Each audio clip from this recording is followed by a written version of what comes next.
தம்பி நான் படித்தேன் காஞ்சியிலே நேற்று, அதை நான் உனக்கு சொல்லட்டுமா இன்று?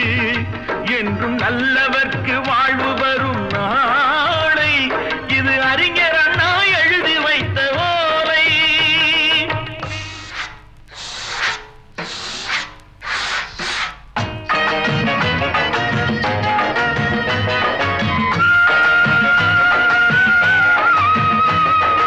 தெரு தெருவாய் கூட்டுவது பொதுநல தொண்டு, ஊரா தெரிந்து கொள்ள படம் பிடித்தால் சுயநலம் உண்டு.